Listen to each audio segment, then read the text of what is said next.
مرحبا بكم في قصه جديده. القصه ديال هذا النهار هذا هي ديال واحد الهاكر مغربي اللي كان مرول البوليس المغربي ومرول لانتربول، البوليس العالمي مرون لانتربول، وما تخيلوش كيفاش داروا شدوه. هذا الهاكر المغربي طفاو الضوء على مدينه كامله باش يشدوه. وكاين ناس بسطاء دابا كيتبعونا ما يعرفوش اسمه يا هاكر. الهاكر هو اللي كيشفر الفلوس بالبيسي، يعني عنده بيسي ديالو يقدر يشفر لك به الفلوس من البنكه ديالك وانت في دارك راقد، هو في دارو، ويقدر غير بالبيسي يشفر لك الفلوس، ولا يشفر لك الفيسبوك ديالك، ولا يشفر لك الواتساب ديالك، ولا اي حاجه، ولا تصاورك، ولا اي حاجه يقدر يشفرها لك بالبيسي ديالو. هو هذا الهاكر هو اللي كيشفر، يعني السارق.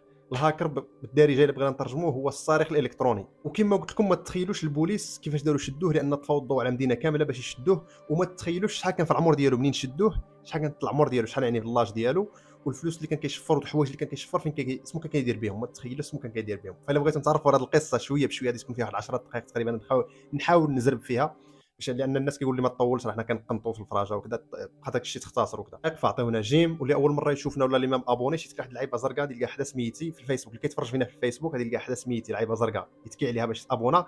الا ما لقاهاش راه ابوني. والناس اللي كيتفرجوا فينا في اليوتيوب غادي يلقاوها لتحت حدا سميتي، يلقاو واحد اللعيبه مكتوبه تما صابوني، وطا عليها باش تكون ابوني عندنا في اليوتيوب، ونجيبوا داك الديره نعلقوا عليه. المهم نبداو في القصه ديالنا ديال هذا الهاكر المغربي. كما قلت لكم هذا الهاكر هذا كان خدام بيسي ديالو، بيسي رون به العالم كامل، بيسي بحال هذا يرون به الدنيا. وين مدينه كان في المغرب؟ كان في مدينه اسفي. وهي واحد النهار تجي الجندارم في اسفي، حيت الجندارم كاينين في اسفي وحتى البوليس كاينين تما، ولكن الجندارم كيحكموا برا من اسفي والبوليس كيحكموا داخل اسفي. وهي كتجي ديك، انا اللي ما فهمتش علاش هذه القضيه عطوها للجندارم، خصها تعطى للبوليس لان كيكون عندهم خبره في هذا الشيء، وكما نقول عندهم تجارب، يعني ديما مع المجرمين ديما كذا. بصح الجندارم كيكون عندهم ديك جريمه قليله اللي خارج المدينه، كتكون جريمه قليله ماشي بحال المدينه. ما عرفتش علاش هذه القضيه عطوها للجندارم. المهم نكملوا. ملي جات واحد النوتيفيكاسيون، يعني كما نقولوا واحد الرساله من عند الانتربول بان خصكم تشدوا لنا واحد الهاكر راه عندكم تما في مدينه اسفي. ها فين بالضبط؟ ها رقم الشقه، ها التصويره ديال القمر الاصطناعي، ها الدار فين كاين، فين راه، ها التصويره ديالو. بصح ما عارفينش عليه شي حاجه، يعني مش عارف عمره ولا سميتو ولا كذا. المهم واحد السيد ها فين ساكن، واحد الدري ها تصويرته هكذا، خصكم تشدوه لنا، تشدوه وتعاقبوه لان اسمو دار. قالوا ودي اسمو دار هذا السيد هذا. ولكن قبل ما يتحركوا الجندار المغربي، قبل ما يتحرك خصو يسول هذا السيد اسمو دار علاش غنمشيو نشدوه وكذا. قال ما ودي راه شفر.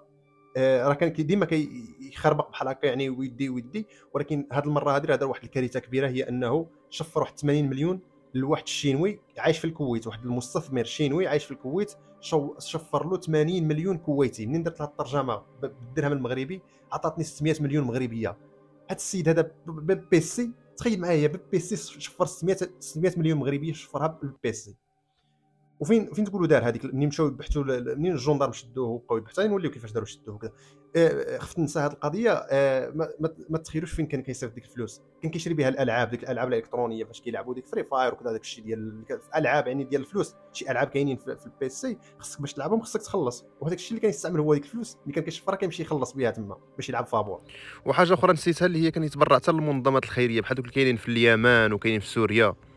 المهم وبغاو باش يمشيو يشدوه، مشاو الجندارم وما بغاوش يقولوا للبوليس ولا كذا، لان خافوا تفرش القضيه ويستقش واحد يكون يعرف دارهم ويقول لهم ودي ردوا البال وكذا، لان خاصها تكون في غايه السريه كما نقول. مشاو دوك الجندارم تما، هما ماشيينش بلبس الجندارم، يعني ماشيين عادي، وكيستمروا له تما حدا الدار تيشدوه. مشاو النهار الاول، النهار الجاوج، الثالث والو ما شدوش. اي فهموا مع داك كما نقولوا داك القبطان ديال الجندارم، كاع اعلى سلطه في الجندارم تما في داك لابريكاد ديالهم. قالوا ودي حنا مشينا 3 ايام وحنا ما كنشدوش، شنو غادي نديروا؟ قالوا خصنا نقطعوا الضوء مع جويه مور المغرب شويه، نقطعوا الضوء على المدينه، ولا على داك الشارع بعدا اللي كانت كيتقطع الضوء على داك على ديك الحومه اللي كان عندها شي بوست تما، نقطعوا الضوء على ديك الحومه. وهو راه غادي ربما يخرج ربما كذا، لان ما كيتحركش، لقاو هذا السيد ما كيخش من ديك الدار هذه. هو باش يدقوا عليه وكذا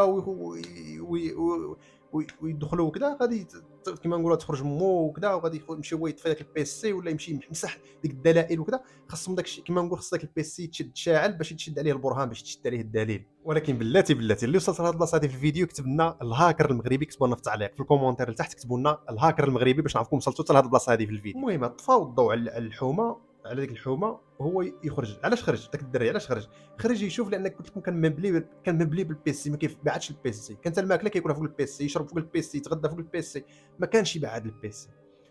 ومنين تقطع الضوء خرج برا باش يشوف واش تا الجيران، هذه اي واحد كتوقع له، ملي كتقطع الضوء كتخرج تشوف واش تا البولات برا طفاو ديال الزنقه، واش تا الجيران طفى عليهم الضوء ولا غير انت راه عندك شي مشكل في الضوء.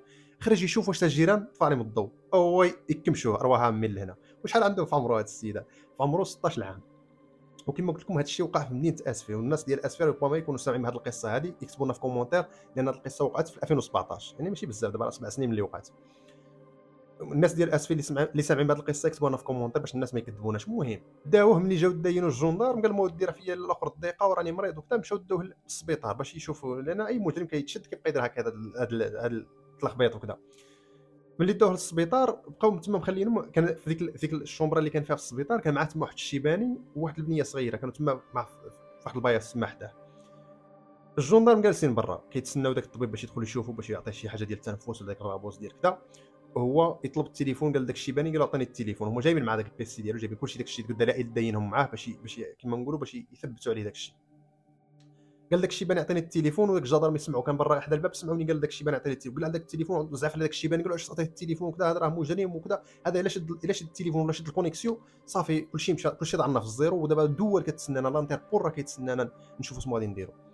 المهم جا الطبيب شافو كذا داوه للمحكمه، لقاو داك الدوسي عمرهم ما داروا شي دوسي بحال هكا، يعني حتى الجندار عمرهم ما يكتبوا في المحضر، يعني جريمه الكترونيه عمرهم ما تعاملوا مع جريمه الكترونيه بحال هكا، يعني هاكر دا الفلوس ما داهاش من المغرب، دا كان كيدي ديال برا، عمرو دا من المغرب، ولكن كيعطي كونطات ديال المغرب ديال باي بال. الناس اللي كيتعاملوا باي بال هو اللي كيخترقهم، وكان كيعطي كونطات ديال المغرب يعطيهم لوحدين برا، كيتعامل مع دوك الرواسه ومع دوك فيتنام، لانه هو اللي يعرف بهذا الشيء ديال الاختراق وديال الهاكر وديال كذا.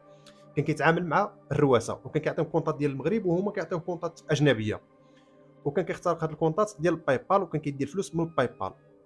المهم ملي داوه للمحكمه، يعني داروا داك المحضر وكذا وداوه للمحكمه، الوكيل الملك تعجب في هذا الشيء، يعني ما عرف ما يبدا هذا الشيء، لان لقى كما نقولوا غريبه، هذه جريمه جديده، جريمه جديده في المغرب، يعني ما منهاش بزاف، يعني هي تكون هي الاولى ولا الزوجه تكون في المغرب ولا بحال هكا. المهم داوه حكموا عليه ب5 سنين، يعني وين جابوا دوك الدلائل يعني ضده، وجابوا داك ديال الانتربول ملي قال المراه دا لواحد الاماراتي، واحد الشينوي في الامارات في الكويت، داروا 80 مليون، و80 مليون كويتي راه هي 600 مليون مغربيه داها، وصيفط لواحد المنظمه في سوريا، المنظمه ديال معاونه الشعب السوري، ولكن ديك المنظمه صدقت ملي مشاو يبحثوا عليها باش يردوا الفلوس، لقاو ديك المنظمه غير وهميه، يعني غير ديال شي وحدين فاتحينها باش كينصبوا على عباد الله وصافي، يعني منين صيفطوا هذاك خينا طرقوا ديك المنظمه، بقات لا منظمه يعني كانت غير وهميه، يعني غير صفحه كما نقولوا باش تجمع التبرعات تديهم ليها. و... وحكموا عليه ب5 سنين، ودوز كان هو عنده في عمره 16 عام، دوز عامين في الاصلاحيه في دار التربيه، وموراها ضرب 3 سنين في الحبس العادي. وكنتمنى هذه القصه تكون عجبتكم وتكون استفدتوا منها، والناس ديال اسفي ما تنساوش، الناس ديال اسفي كتبوا لنا في لي كومونتير يقول لكم واش هذه القصه واقعيه، واش تسمعوا بها من قبل. وتحياتي لكم، ونشوفكم ان شاء الله في فيديو جديد.